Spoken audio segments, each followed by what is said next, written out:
Hello दोस्तों, नमस्कार। स्वागत करता हूँ आप सभी का आपके अपने यूट्यूब चैनल अंबिकेश मिश्रा पर। साथियों, आज की इस वीडियो में हम मैथमेटिकल रीजनिंग के महत्वपूर्ण प्रश्न पढ़ेंगे। ये सभी प्रश्न सेलेक्टेड हैं, मोस्ट हैं, इम्पॉर्टेंट हैं। एग्ज़ाम में इसी तरीके के प्रश्न बनते हैं। तो अगर आप किसी भी गवर्नमेंट या कॉम्पिटिटिव एग्ज़ाम की तैयारी करते हो तो ये मोस्ट इम्पॉर्टेंट प्रश्न आपके लिए काफ़ी हेल्पफुल होंगे। तो साथियों, वीडियो में पूरा अंत तक बने रहें। चैनल पर नए हैं तो लाइक फॉलो सब्सक्राइब कर ज़रूर करें हमारे चैनल को। हम हर रोज़ सुबह 6 बजे और 11 बजे और शाम के 4 बजे आपके लिए हर रोज़ प्रैक्टिस सेट लेके आते हैं, जिनमें से मैथमेटिकल रीजनिंग, लॉजिकल रीजनिंग और डाटा इंटरप्रिटेशन के महत्वपूर्ण प्रश्न होते हैं। तो चलिए बिना किसी देरी किए करते हैं, स्टार्ट करते हैं without delay any time. So let's start your first question. A is equal to 1, B is equal to 2 और सी इज इक्वल टू 3 है। जेड इज इक्वल टू 26 है। प्रश्न को समझें कि ए इज इक्वल टू क्या होता है। ए इज इक्वल टू 1 होता है, बी इज इक्वल टू 2 होता है और उसी प्रकार सी इज इक्वल टू 3 होता है। तो प्रश्न कह रहा है कि सी ए टी का मान क्या होगा, है ना। सी ए टी का मान पूछ रहा है, तो सी ए टी का मान क्या होना चाहिए। तो चलिए सॉल्व करते हैं। सबसे पहले देखें तो सी किस में आता है दोस्तों। सी बेसिकली 3 नंबर पे आता है, जैसा कि प्रश्न में भी दिया गया है। ठीक है, तो 3 में दिया गया है और ए किस में आता है, 1 पर आता है। और उसी प्रकार अगर हम टी देखें तो टी बेसिकली आता है 20 पे। ठीक है ना। तो इसी तरीके से इसको सॉल्व करने का बेसिकली तरीका होगा। तो 3 में 1 जोड़ेंगे तो क्या आएगा, 4। और 4 में हम 20 जोड़ेंगे तो आ जाएगा 20। 4 में हम 20 जोड़ेंगे तो आ जाएगा क्या, 24। अब यहाँ देखिए कि ऑप्शन में किस में 24 है, option number A. Option number A में 24 दिया गया है, इसीलिए ऑप्शन नंबर ए हमारा सही उत्तर हो जाएगा। अगले प्रश्न की ओर चलते हैं। अब अगला प्रश्न है, जैसे हम 2 में +3 को जोड़ते हैं तो क्या बन जाता है, 13 बन जाता है। 2 में हम +3 को जोड़े तो क्या बन गया, 13 बन गया।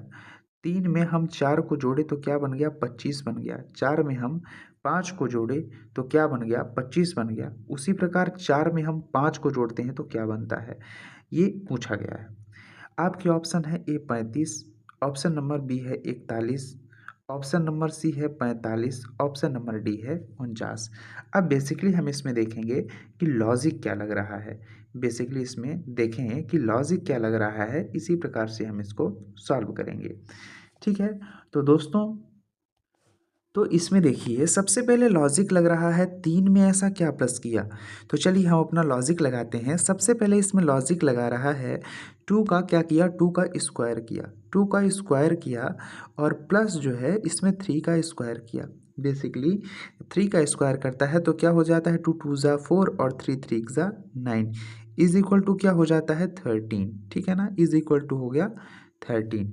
इसी प्रकार अगले में लॉजिक लगता है कि 3 में 3 का स्क्वायर किया और प्लस 4 का स्क्वायर किया तो 3 तिकाई 9 और प्लस 4 चौक 16।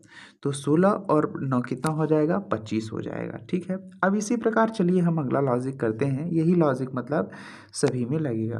तो लॉजिक क्या है, 4 का स्क्वायर किया तो क्या हुआ, 4 चौक 16 और प्लस 5 का स्क्वायर किया तो क्या हुआ, 5 25। तो 16 और 25 कितना हो जाएगा, 41 हो जाएगा। देखिए कि 41 नंबर किस ऑप्शन में है, ऑप्शन नंबर बी में है 41, इसीलिए हमारा ये ऑप्शन नंबर क्या हो जाएगा, बी सही हो जाएगा। नेक्स्ट प्रश्न है, 8 का वर्ग क्या होता होगा। 8 का वर्ग क्या होगा, काफ़ी मोस्ट प्रश्न है। 8 का वर्ग क्या होगा, इस तरीके के प्रश्न आपसे पूछे जा सकते हैं। ऑप्शन है ए 16, ऑप्शन नंबर बी है 32, ऑप्शन नंबर सी है 64, ऑप्शन नंबर डी है 72। सही उत्तर हो जाएगा। वर्ग निकालने के लिए हम उसी संख्या से हम क्या कर देते हैं, इंटू कर देते हैं। तो 8 अठाई 64, 8 अठाई 64 यानी कि ऑप्शन नंबर सी इसका सही उत्तर हो जाएगा, ऑप्शन नंबर सी 64। ठीक है, अब अगला प्रश्न कह रहा है कि यदि यदि 10% ऑफ हो किया जाए उस किसका किया जाए 200 में से। तो परसेंटेज निकालने के लिए सबसे पहले क्या करता है, जितने से परसेंटेज निकाला जाता है उसको ऊपर लिखा जाता है और जितने का परसेंटेज निकालना है, जितना परसेंटेज निकालना है उसको नीचे।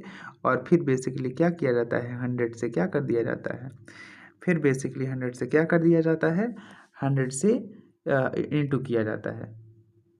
एक मिनट। हाँ, तो दोस्तों कहाँ थे हम? हाँ, प्रश्न कह रहा है कि 200 का 10% बेसिकली हमें फाइंड आउट करना है। 200 का 10% कितना होगा? तो सबसे पहले वो लॉजिक होता है कि 200 जितने का परसेंटेज निकालना है वो ऊपर लिखना है, और 100 में से हम बेसिकली परसेंटेज को क्या करते हैं, आइडेंटिफाई करते हैं, और जितना परसेंटेज निकालना है उसको यहाँ लिखते हैं। तो 2 ज़ीरो से ये 2 ज़ीरो कट गया, ये 2 ज़ीरो से ये 2 ज़ीरो कट गया, बचा कितना 2। तो 2 में अगर हम 10 को इंटू करेंगे तो क्या हो जाएगा 20%। इसीलिए ऑप्शन नंबर बी हमारा सही उत्तर हो जाएगा। नेक्स्ट प्रश्न है कि दो का रेशियो 4 है तो इज इक्वल टू 4 का रेशियो क्या होगा? तो बेसिकली अगर हम देखें तो 2 का 2 दूना 4 कर दिया है, और 4 का 4 दूना 8, इसीलिए ऑप्शन नंबर बी इसका सही उत्तर हो जाएगा। नेक्स्ट है, यदि 12 प्लस 18 कितना होता है? 12 प्लस 18 कितना होगा? Option number B. 12 प्लस 18 क्या हो जाता है? ऑप्शन नंबर सी हमारा सही उत्तर हो जाएगा। 12 प्लस 18 क्या होता है? 30 होता है। नेक्स्ट है, अगर हम 45 को डिवाइड करते हैं 5 से कि तो कितना आ जाएगा? ऑप्शन नंबर 9 सही उत्तर हो जाएगा। नेक्स्ट है, तीन का 3 का बेसिकली घन क्या होगा? 3 का घन क्या होगा? 3 का बेसिकली घन क्या होता है? तो देखेंगे दोस्तों, सबसे पहले घन निकालने की ट्रिक है, जैसे कि हम स्क्वायर निकालते हैं तो उसी संख्या में हम बेसिकली इंटू कर देते हैं। जैसे कि 2 का हमने स्क्वायर निकालना है तो बेसिकली हम क्या करेंगे, 2 का अगर हमें स्क्वायर फाइंड आउट करना है तो 2 का हम 2 से इंटू कर देंगे, यानी कि 4 आएगा, तो ये हमारा स्क्वायर हो जाएगा। अब घन निकालने के लिए क्या होता है, अगर हम किसी संख्या का घन निकालना हो तो बेसिकली हम क्या करेंगे, जैसे कि मान लीजिए 2 का ही एग्जांपल लेते हैं। 2 तो 2 का पहले हम क्या करेंगे, 2 का हम 2 से इंटू करेंगे, इसका हम 3 बार कर देंगे। 2 दूना 4 और 4 दूना 8, तो 2 का स्क्वायर क्या घन क्या हो जाएगा? 8 हो जाएगा होल क्यूब। ठीक है। उसी प्रकार अगर हमें 3 का निकालना होगा तो 3 का हम बेसिकली क्या करेंगे, 3 बार इंटू कर देंगे। ठीक है ना? तो क्या हो जाएगा, 3 तिकाई 9, 9 त्रिक 27। इसी में हम किसी भी संख्या का हम बेसिकली घन निकाल सकते हैं। अब है 100 का 50% कितना होगा, यानी कि 100 का आधा कितना होगा? 100 का आधा कितना होगा? तो 100 का बेसिकली कितना होगा? 100 का बेसिकली 50। तो कितना परसेंट निकाल, ये से ये आउट, ये से ये आउट, क्या हो जाएगा 50। तो 100 का बेसिकली 50% क्या हो जाएगा 50। अब है अगला, अगर हम 7 का इंटू 6 से करते हैं तो कितना आ जाएगा? 7 6 जा 42, ऑप्शन नंबर सी। ठीक है। नेक्स्ट है, अगर हम 90 में 45 का माइनस करते हैं तो कितना आया? 90 में -45 कितना आया? 45। ठीक है। Next question.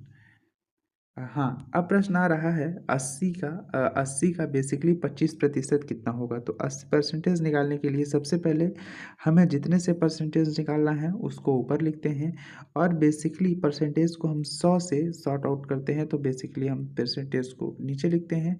कितना बनाना है? 25% बनाना है। ठीक है ना? 25% हमें बेसिकली बताना है। ठीक है। तो क्या हो जाएगा इसका आंसर? आप ज़रा करके बताइए हमें, अगर आपको आता है पहले से तो दोस्तों चलिए करते हैं इसको। एक मिनट। हाँ, तो अब क्या करेंगे कि जितने से परसेंटेज निकालना है उसको हम लिखेंगे ऊपर, यानी कि 80, और नीचे क्या लिखेंगे? 100। कितने परसेंटेज निकालने हैं? 25%। ठीक है। तो 25% निकालने के लिए सबसे पहले क्या करेंगे, अगर क्रॉस हो रहा है तो क्रॉस कर देंगे। 25 वन ज़ा 25, 25 फोर ज़ा 100, 4 वन ज़ा 4, 4 टू ज़ा 8, और ये 0, यानी कि 20% आएगा। ऑप्शन नंबर सी हमारा सही उत्तर हो जाएगा। नेक्स्ट है, 6 का स्क्वायर कितना होगा? 6 का स्क्वायर कितना होगा? अब आप निकाल के बताइए, जब जो मैंने बताया था तो उसका स्क्वायर निकाल के बताइए। 6 का अगर हम स्क्वायर करते हैं तो 6 को हम 6 से इंटू कर देते हैं, तो 6 6 जा 36 आ जाएगा हमारा स्क्वायर। ठीक है। नेक्स्ट प्रश्न है, अगर हम 60 को 3 से डिवाइड करते हैं तो कितना आ जाएगा? 60 को हम 3 से डिवाइड किए तो ऑप्शन नंबर सी 20 हमारा सही उत्तर हो जाएगा। 60 divide by 3, 60 divide by 3। Option number क्या, सी हमारा राइट आंसर है। नेक्स्ट है, अगर हम 9 को 9 से इंटू करते हैं तो क्या हो जाएगा, 9 9 ज़ा 81, 9 9 ज़ा 81 हमारा सही उत्तर हो जाएगा। दोस्तों आई होप ये वीडियो आपको बहुत अच्छी लगी होगी। आज हमारा पहला प्रैक्टिस सेट था। इसी तरीके के हर रोज़ हम प्रैक्टिस सेट लेके आएंगे और इनका लेवल बढ़ता रहेगा हमेशा की तरह। तो चैनल पर नए हैं तो लाइक फॉलो सब्सक्राइब ज़रूर कर लें। ये यूट्यूब चैनल आपको हमेशा कुछ ना कुछ नया सिखाएगा।